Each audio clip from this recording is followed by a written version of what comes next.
Assalamualaikum warahmatullahi wabarakatuh. Perkenalkan, nama saya Diana Nurholisa. Saya mahasiswi Universitas Islam Kiai Haji Ahmad Muzaki Syekh. Saya dari Prodi PAI kelas 2B. Saya di sini akan saya akan menjawab pertanyaan dari soal yang dari mata kuliah pengantar studi Islam yang diampu oleh Bapak dosen Ahmad Rusidi MPDI. Pertanyaan yang pertama yakni pengertian Islam sebagai agama yang bersifat sumul, menyeluruh. Jelaskan bagaimana sifat Islam yang menyeluruh dalam kehidupan individu sosial spiritual.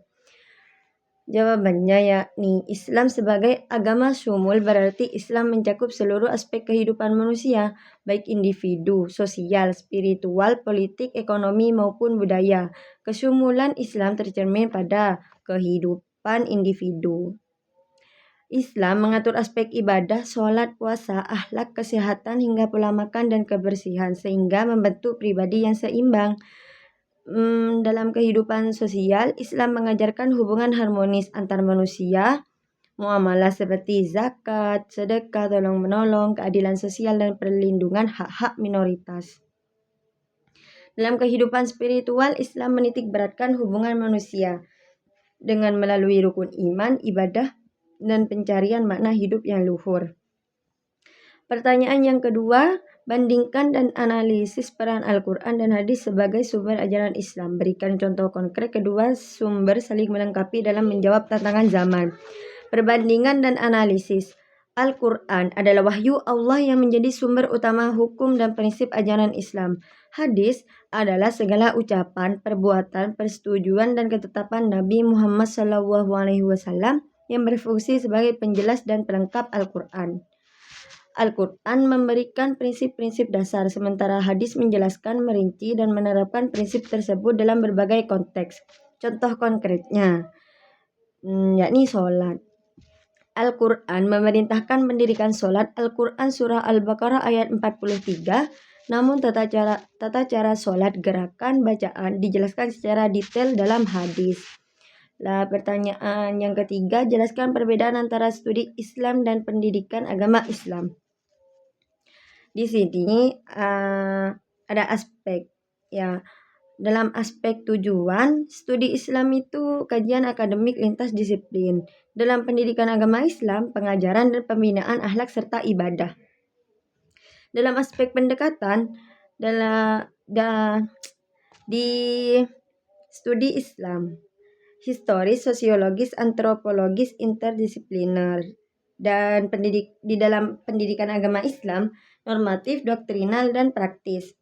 Dalam aspek fokusnya di studi Islam itu analisis kritis dan objektif terhadap ajaran dan masyarakat. Dalam pendidikan agama Islam, penanaman nilai-nilai agama.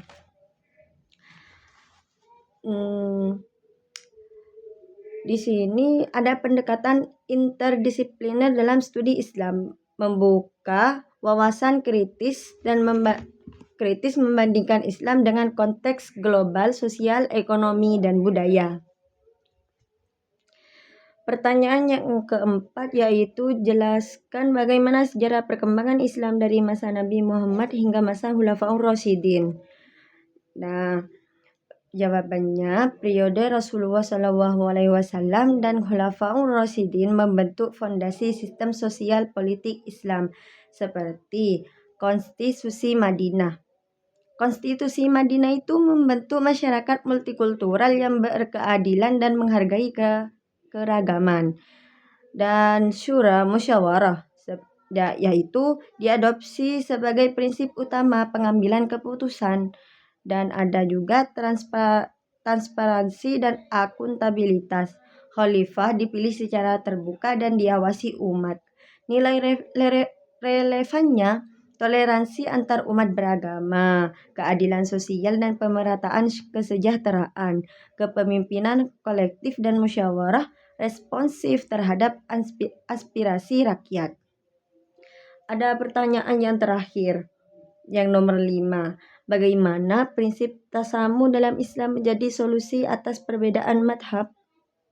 Nah, jawabannya, Islam mengajarkan tasamu sebagai prinsip toleransi dan penghormatan terhadap perbedaan pendapat dalam menghadapi keragaman madhab. Yang pertama, menghindari fanatisme buta, yaitu mengakui kebenaran ada pada Allah dan menghargai ijtihad ulama. Yang kedua, dialog dan musyawarah. Menyelesaikan perbedaan dengan musyawarah dan tidak saling mengkafirkan. Dan terakhir, yang ketiga itu fokus pada kesamaan, lebih menekankan persaudaraan dan ajaran Islam yang universal. Sekian dari saya, kurang lebihnya mohon maaf. Assalamualaikum warahmatullahi wabarakatuh.